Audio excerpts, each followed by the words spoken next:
Panimula, 4 na kontinente, na may 20 nasyon, iba't ibang nilalang ang nabubuhay rito, may elves, dwarfs, warriors, assassin, healer, at mayroon ring magician. Ito ay isang mundo, na punong-puno ng mahika.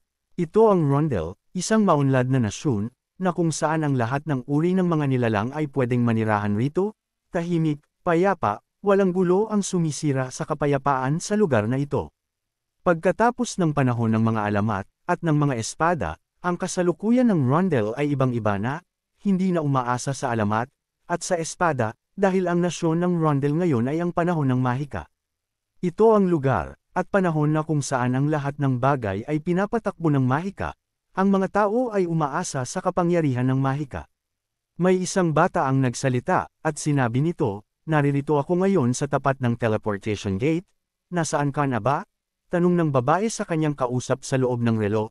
Sumagot naman ito ang kanyang kausap, at sinabi nito, "Sandali lang, magte-teleport lang ako dyan," sagot ng nilalang na nasa loob ng relo na suot-suot ng babae. Kakaiba ang lugar na ito, mukhang pinadali ang lahat ng bagay sa mundo ng Rondel.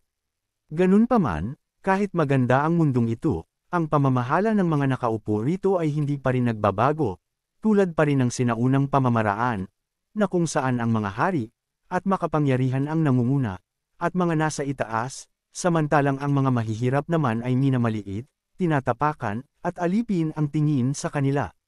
Gaya na lamang ng pangyayaring ito, sabi ng mapagmataas na maharlika, "Walang hiya ka, sino ka at harang-harang ka sa denaryaana ng aking master, lumayas ka?"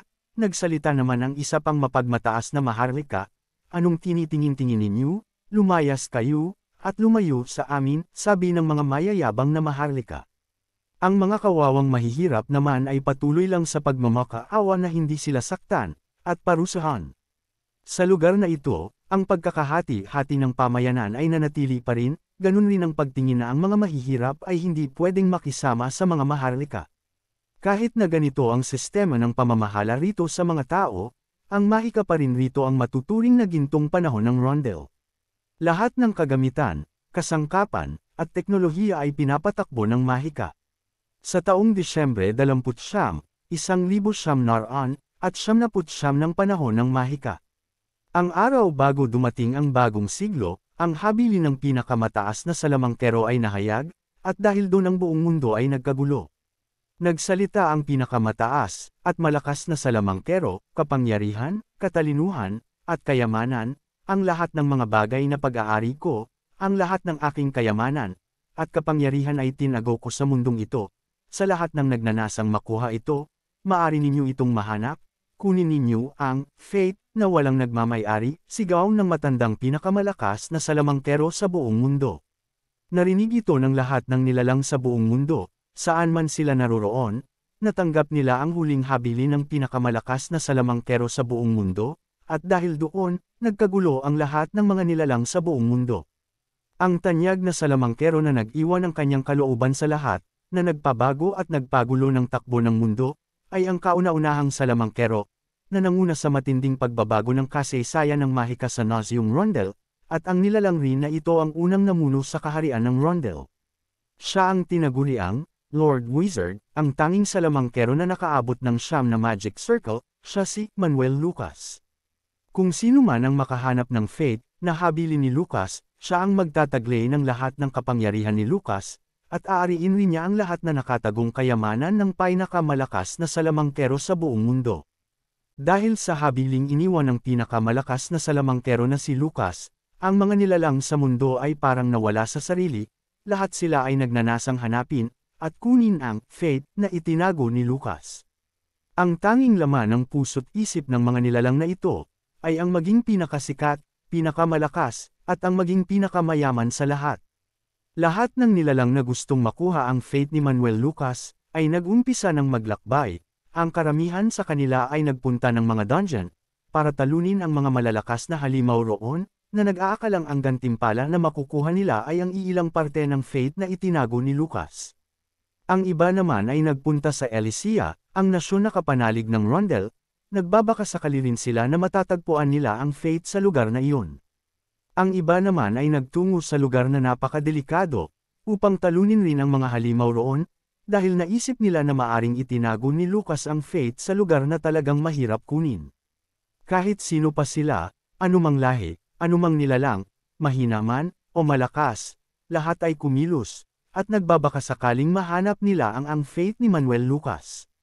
At dahil sobrang tagal nang walang nakakahanap ng Faith na itinago ni Lucas, ang mga tao ay nagkanya-kanya ng paggawa ng mga kung ano-anong kwento. Ang iba'y nagsabi, nabalitaan ko ang Faith naruroon raw sa pinakailalim ng dagat, may nagsabi naman, hindi narinig ko nasa gitna raw ng bulkan. Pinuntahan ng lahat ang mga usap-usapan kung nasa saan ang Faith, ngunit ni isa sa mga ito walang nakakita, o nakahanap man lang. Lumipas ang 20 taon, sa isang kakaibang mundo, may isang binata na nakatalikod na nakatingin sa isang system, na parabang may binabasa na kung ano rito. Dito makikita rin nating pawis na pawis ang binatang ito, na parabang napakatindi ng kanyang pinagdadaanan bago marating ang kinaroroonan niya ngayon. Sabi sa system, binabati kita, nakuha mo ang Faith ni Manuel Lucas. Dahil ron, tuwang-tuwa ang binata sa kanyang nakamit na tagumpay, dahil nagawa niyang makuha ang makasaysayang Faith ni Manuel Lucas. Sa taong 2007, may isang kaharian na kilalang-kilala sa lahat, at ito ang kaharian ng Lawrence. Sa kahariang ito ay naruroon ang isang bata, na ang pangalan ay Adrian. Sabi ng mga katiwala sa bata, Master Adrian, mag-aaral na naman po ba kayo? Tanong ng mga katiwala sa batang maliit na kanilang kausap. Agad namang sumagot ang bata, opo. Ibabalik ko po muna yung mga aklat na aking nabasa, sagot ng maliit na bata.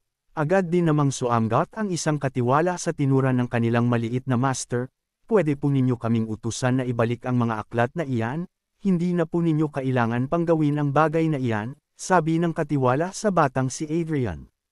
Muli na naman nagsalita ang nakapa-cute na bata, okay lang ako na ang magdadala ng aklat na ito, may hahanapin kasi akong libro, na gustong-gusto kong basahin, sagot ng batang si Adrian sa tinura ng kanyang katiwala.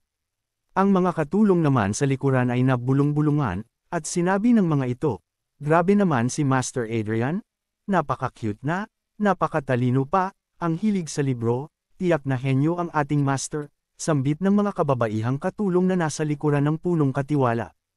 Ang batang ito ay ang ating bida, ang kanyang pangalan ay Adrian Lawrence. Siya ang pangalawang anak ng hari ng kahariang Lawrence, sa pangalawang asawa. Ang ating bida ay isang nilalang na muling isinilang, kakaiba siya dahil naaalala niya ang kanyang nakaraang buhay. Wala raw magandang pangyayari ang nangyari sa kanyang nakaraang buhay, ang isa sa nakakalungkot na pangyayari sa kanyang buhay na kanyang naalala, ay ang masagasaan siya ng isang truck.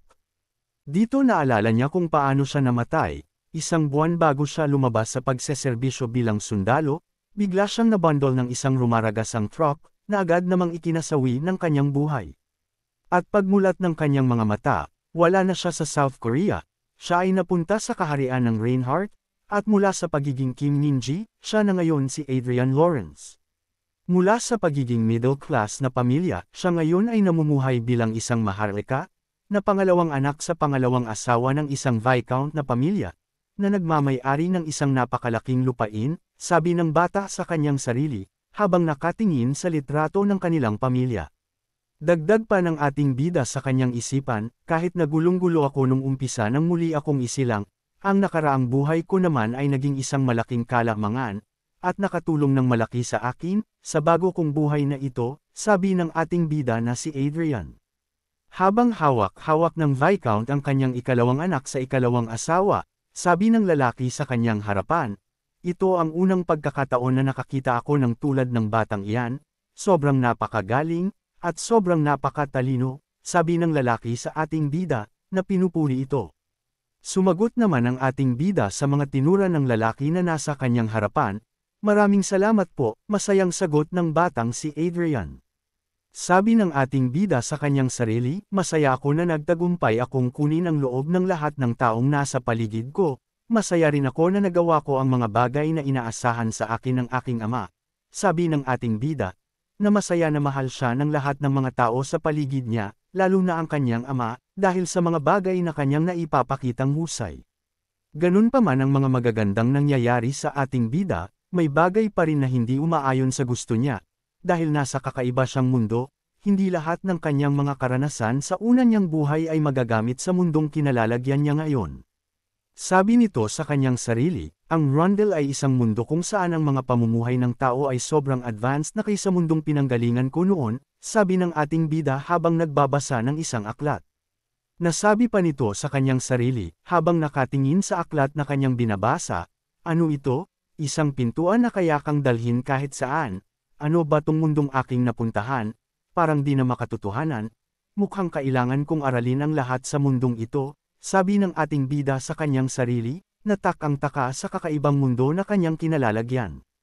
Dagdag pa ng ating bida sa kanyang isipan, ang kailangan ko munang gawin ngayon ay ang pataasin ang aking halaga sa mata ng aking ama, nang sa gayon magagawa ko na ang mga dapat kong gawin, sabi ng ating bida habang inaantok na sa pagbabasa.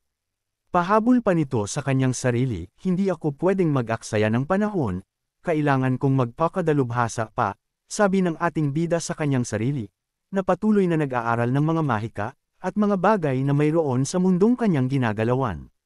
Lumipas ang mga araw, ang mga masasayang sandali ng ating bida ay napalitan ng bangungot.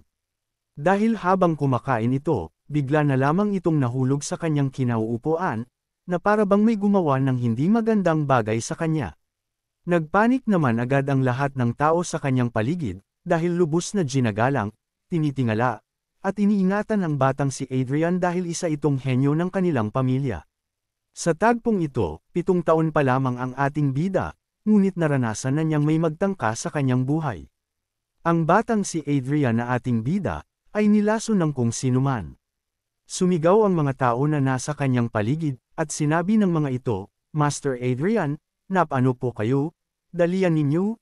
Tumawag kaagad kayo ng manggagamot, sigaw ng mga taong nagpapanik sa tabi ng ating bida. Sa kabutihang palad, ang ating bida ay naligtas mula sa pagkakalason sa kanya.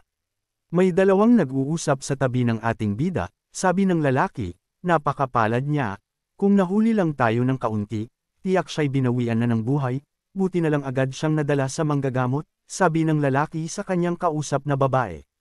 Sumagot naman ang katulong na babae sa mga tinura ng lalaking kanyang kausap, ang sabi nito, nakakatakot naman, sino ang may lakas ng loob na gawin ang bagay na ito sa ating Master Adrian? Tanong ng babae sa kanyang kausap.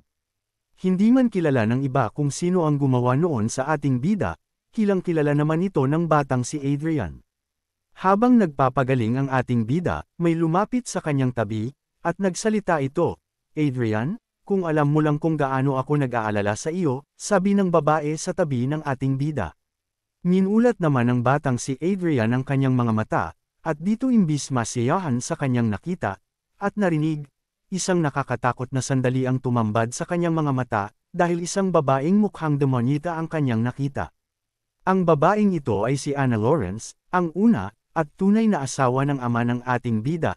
Nagsalita ang demonyitang babae, okay ka lang ba Adrian? Tanong ng napakasamang babae na may tonong kasinungalingan. Si Anna Lawrence ay ipinanganak na isang maharlika, kilala, at mataas na nilalang sa kanilang mundo. May anak rin ito na lalaki, at galit rin sa ating bida, dahil ang atensyon ng hari ng kanilang pamilya ay nasa ating bida, kaya ganun na lamang ang galit ni Anna sa batang si Adrian, dahil tingin nito inaagawan ng ating bida ang puso ng pinuno ng kanilang pamilya. Ang ating bida naman na si Adrian, ay anak ng isang di kilalang babae, simpleng nilalang, kaya di matanggap ni Anna, na nalalamangan sila ng ating bida, at ng kanyang ina. At dahil sa bagay na iyon, inis na inis ang batang si Adrian, at nasabi nito sa kanyang sarili, ano ngayon kung napakaganda ng mundong ito, ang sistema naman ng mga tao ay basura, walang importante sa kanilang mga mata kundi ang mga maharlika, kayamanan, katungkulan, at kasikatan, sabi ng ating bida na galit sa kanyang isipan. Dagdag pa nito, hindi ko magagawang isumbong si Anna, dahil wala akong sapat na katibayan, walang maniniwala sa akin, bakit walang ginagawa si ama, imposibleng hindi niya alam na si Anna ang may kagagawan nito, sabi ng ating bida sa kanyang sarili. Dagdag pa nito, ibig sabihin ba nito, nagbubulag-bulagan lang siya, at nagpapanggap na walang alam, dahil si Anna ay isang maharlika, at kami ng aking ina ay mahirap lang, galit na sabi ng ating bida sa kanyang sarili, habang naiisip ang kanyang ama, na hindi siya pinuprotektahan. Dahil sa bagay na iyon, ang batang si Adrian ay nawala ang dati niyang pagtingin sa kanyang ama, at pag-aaral ng mga aklat ay itinapon na niya. Sinabi nito sa kanyang sarili, simula nang lasunin ako, hininto ko na ang pagtingin nila sa akin na isa akong henyo, lahat ng mga dahilan para magustuhan nila ako, ititigil ko na, sabi ng ating bida, na nawalan ng gana sa mga nangyari sa kanya. Lumipas ang mga araw, buwan at mga taon, 10 taon na ang lumipas. Ang mundong kanilang ginagalawan ay mas lalong nag-iba, dala ng mga teknolohiya na pinapatakbo ng mahika. Sa isang tindahan, maririnig natin ang isang tindera, na nagsabi, maligayang pagdating, tuloy po kayo sa Pod Convenience Store. Ang lalaking pumasok sa tindahan, ay walang iba kundi ang ating bida na si Adrian, at isa na siyang ganap na binata sa tagpong ito, na may 20 taong gulang na. Agad namang binati ng babaeng tindera ang ating bida, at sinabi nito, magandang umaga po, ano pong maipaglilingkod namin sa inyo, masayang tanong ng babae sa ating bida. Habang nag-iikot-ikot ang ating bida, ang mga tindera ay nagbulong-bulungan, nagtanong ang lalaki sa babaeng nasa kanyang harapan, ba't ganun mo nalang batiin siya, kilala mo ba ang lalaking iyon, tanong ng lalaki sa babaeng nasa kanyang harapan. Agad namang sumagot ang babae, tumahimik ka, baka marinig niya tayo, mahinang sagot ng babae sa lalaking nagtatanong sa kanya. Dagdag pa ng babae, siya ang master, at ikalawang anak ng pamilyang Lawrence. Dahil doon agad nagulat ang lalaki, at nasabi nito, ano siya ay nagmula sa pamilyang Lawrence, edi isa siya sa nagmamay-ari ng lupang kinatitirikan ng ating bahay, at ng tindahang ito, mahinang tanong ng lalaki sa babaeng tindera. Dagdag pa ng lalaki, ang kanyang kasuotan ay katulad lang ng mga mahihirap, hindi na natuloy ang kanyang sasabihin dahil agad sinampal ng babae ang kanyang mukha. Nagsalita ang babaeng tindera, yes po. Ano mong maitutulong namin sa inyo? Tanong ng babaeng tindera sa ating bida. Sumagot naman ang ating bida, hindi ko makita ang Cronsel online cards, tanong ng ating bida, sa babaeng nasa kanyang harapan. Sumagot naman ang babae, nagbago po kasi ang palatuntunan sa tindahang ito. Yung mga cards po na iyon ay mabibili lamang sa mismong cashier, gaano po ba karami ang gusto ninyo? Pagpapaliwanag ng babaeng tindera sa ating bida. Sumagot naman ang binatang si Adrian, lahat ng cards na mayroon kayo, sabi ng ating bida sa tindera na nasa kanyang harapan. At ibinigay na nga ng babaeng tindera ang lahat ng cards na kanilang binibenta, at sinabi ng mga ito sa ating bida, maraming salamat po sa pagbili, balik po kayo uli. Pagkatapos ng tagpong iyon, lumabas na ang ating bida mula sa tindahan, at nag-away naman ang mga dalawang nilalang sa tindahang ito, sabi ng babae, hoy! Ikaw baguhan, kung ayaw mong masisante, ayusin mo sarili mo, hindi mo ba alam na kapag hindi ka nagustuhan ng isang maharlika, pwede kang maparusahan? Sabi ng babae na halatang takot na takot sa mga maharlika sa kanilang mundo. Agad namang sumagot ang lalaki, sorry na, hindi ko naman alam na maharlika pala ang taong yun, kasi naman yung itsura niya, katulad lang natin, at saka, pwede naman niyang utusan ang kanyang mga alipin na bumili ng mga cards na iyon, bakit siya pa mismo ang pumunta sa tindahan? Pagtatakang tanong ng lalaki sa babaeng sinasaktan siya. Sumagot din naman ang babae, paano ko malalaman, nagulat at natakot rin ako bigla nang bigla siyang pumasok, sagot ng babae sa lalaking nagtanong sa kanya. At nakalabas na nga ang ating bida mula sa tindahan, dito makikita natin na kasama niya ang kanyang mga bantay, na nagpapakita ng paggalang sa kanya, at sinabi ng mga ito, nabili na po ba ninyo Master Adrian ang inyong kailangan? Tanong ng mga alagad ng ating bida. Napansin rin naman agad ito ng mga dalawang nilalang na nasa tindahan, at sinabi ng lalaki, wow! Ang dami niyang bantay, palagi ba siyang pumupunta rito? Tanong ng lalaki, sumagot naman ang babae. Mga 2 o 3 beses sa loob ng isang buwan, sagot ng babae sa lalaking nasa kanyang tabi, na nakatingin pa rin sa kinaroroonan ng ating bida. Dagdag pa ng babae, gaya ng nakita mo, mukhang adik sa laro ang taong iyon, biruin mo baniling lahat ng point cards natin, na nagkakahalagang 5 milyon, sabi ng babae sa kanyang kausap. Sabi ng ating bida sa kanyang sarili, habang nakatingin sa mga binili niyang cards, ang halaga ng mga larong ito kung itutumbas sa pera ng Korea, ay nasa 5 milyon. Habang nag-iisip ang ating bida, bigla namang nagsalita ang kanyang bantay, at sinabi nito, Master Adrian, may natanggap po akong tawag, na si Master Cedric, ang inyong kapatid ay pupunta po sa inyong tahanan, sabi ng kanyang bantay. Nang marinig iyon ng ating bida, agad namang nagbago ang kanyang itsura, halatang inis, at asar ito sa anak ng babaeng nagtakang patayin siya. Sa tahanan ng ating bida ay naruroon ang kanyang ina, at ang babaeng ito ay walang iba kundi si Sylvia Lawrence. Sabi ng ina ng ating bida, dumating na ba ang aking anak? Tanong ni Sylvia sa kanyang mga katiwala. At ayun na nga agad na lumapit ang ating bida sa kanyang ina, upang hindi na ito mag-alala, hindi na natuloy ang kanilang pag-uusap dahil nagsisisigaw ang kanyang kalahating kapatid na si Cedric. Sabi ng siraulong si Cedric, Adrian, bakit ka nagpapaikot-ikot sa lupang nasasakupan natin ng naglalakad lang? Bakit hindi ka gumamit ng sasakyan?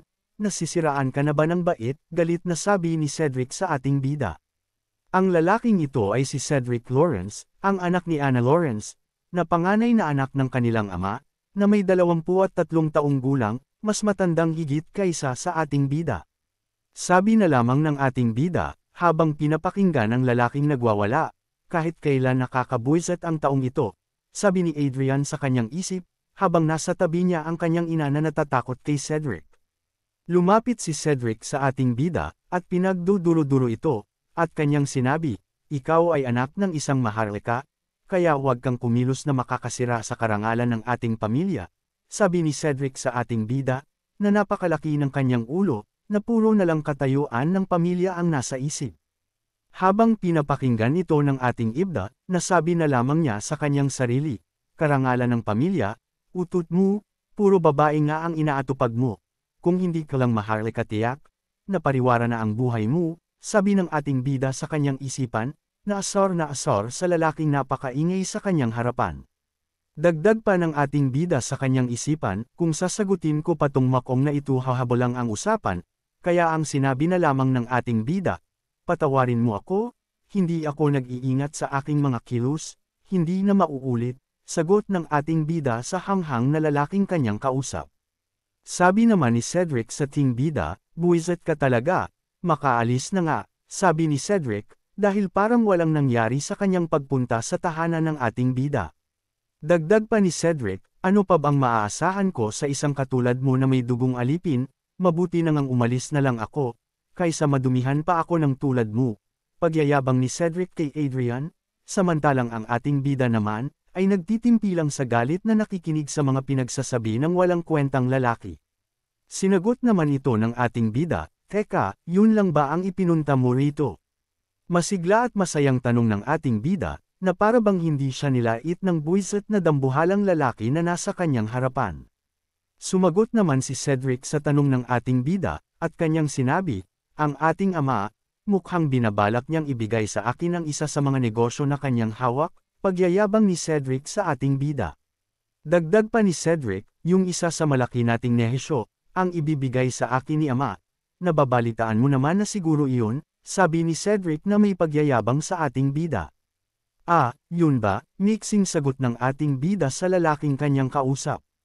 Sa pamantayan ng ating mundo, ang pamilya na katulad ng sa Lawrence ay maituturing na pinaghalong negosyante at mga politiko, ganun ka makapangyarihan ang pamilya ng ating bida sa mundo ng Rondel. At ang mga maharlika sa mundo na kinaroroonan ng ating bida, ay hindi lamang isang negosyo ang hawak kundi marami pa, at ang negosyo na mapupunta kay Cedric ay ang isa sa pinakamalaking negosyo ng kanilang pamilya, dahil malalaking pera ang pumapasok sa kanilang pamilya mula sa negosyong ito. Dahil doon nasabi ng ating bida sa kanyang sarili, ngayon alam ko na bakit pumarito itong baliw na ito sa aming tahanan, upang magyabang lang pala, kaya sinabi nito kay Cedric, naiintindihan ko na, binabati kita, sabi ng ating bida sa lalaking mayabang na nasa kanyang harapan. Dagdag pa ng ating bida, kung tapos ka na sa sadya mo rito, pwede ka nang umalis, sabi ng ating bida sa kanyang kapatid.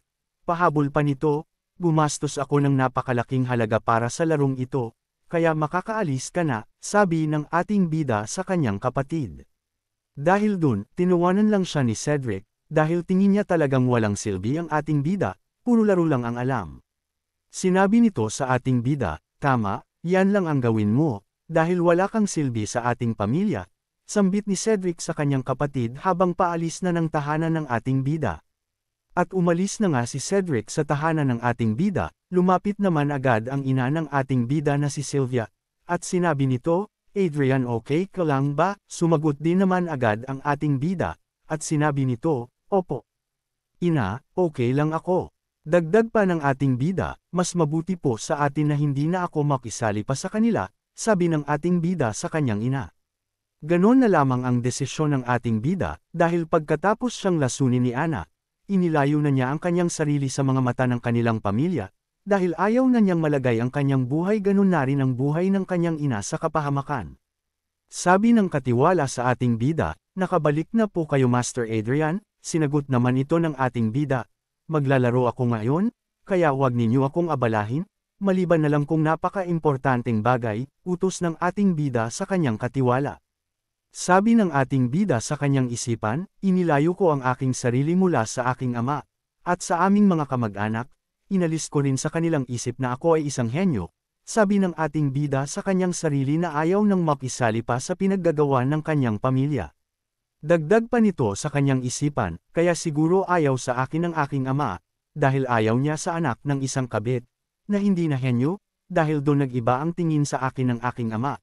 Salamat sa pag-iba ng pagtingin ng aking ama sa akin, dahil doon hindi na nalagay ang aking buhay, at ang buhay ng aking ina sa kapahamakan, sabi ng ating bida na mas masaya na sa kalagayan niya ngayon.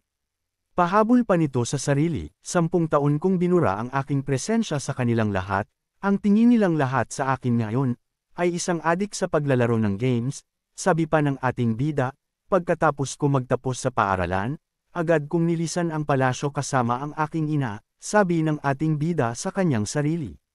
Nagkaroon rin ng bulong-bulungan sa palasyo, kaya raw ganoon na ang ating bida. Epekto raw yun ng lason sa kanya, at pagkatapos ng pangyayaring iyon, ang mga tao sa palasyo ay palagi nang pinag-uusapan ng hindi maganda ang ating bida na si Adrian. Lahat ng mga katulong sa palasyo, at mga tauhan roon ay mga alagad at alipin ng napakasamang si Ana, mga bagay na tumatakbo sa isipan ng ating bida na si Adrian. Nakapasok na nga ang ating bida sa kanyang kwarto, at naruroon ang isang bagay na ginagamit niya sa kanyang paglalaro. Kinuha niya ito at tinignan, at sinabi nito sa kanyang sarili, ito ang nakakapagpasaya sa akin, sabi ng ating bidam habang hawak-hawak ang isang gamit. Isinot niya ito sa kanyang ulo, palapit sa kanyang mata, na parang isang virtual reality na laruan. Habang sinusot niya ito, naalala niya bigla ang sinasabi ng mga tao sa kanya, puro laro ang nasa isipan ko, para takasan ang realidad. Bagay na naalala ng ating bida habang sut-sut sa kanyang mga mata ang isang laruan. May isang sulat ang lumabas sa mata ng ating bida, Accessing Chronicle Online, napangiti ang ating bida, na para bang may alam siyang nangyayari na hindi alam ng lahat ng tao, na mayroon sa larong kanyang nilalaro. Lumabas ang isang system sa harapan ng ating bida, at ang sabi, nagawa mong tapusin ang unang baitang ng paghahanap ng fate. Muling nagsalita ang system sa harap ng ating bida, inuumpisahan ang gawin ang iyong karakter, binubuo ang iyong karakter sa pamamagitan mismo ng iyong katawan, at ayon na nga, natapos ng gawin ang karakter ng ating bida sa laro na Chronicle Online, at dito kamukhang kamukha niya ang kanyang karakter, tanging buhok lamang ang kanilang pinagkaiba. At nasabi nito sa kanyang sarili, kung gusto ninyong bantayan ako, gawin rin ninyo ito sa virtual world, sabi ng ating bida sa kanyang sarili, na masayang masaya dahil ito ang mundo na hindi siya nakikita ng mga taong pinag-iinitan siya. Muli na namang nagsalita ang system na nilalaro ng ating bida, ang lahat ng abilidad na makukuha sa Chronicle Online ay magagamit rin mismo sa totoong buhay. Ano na kayang kalalabasan ng ating bida sa mga gagawin nito? Abangan!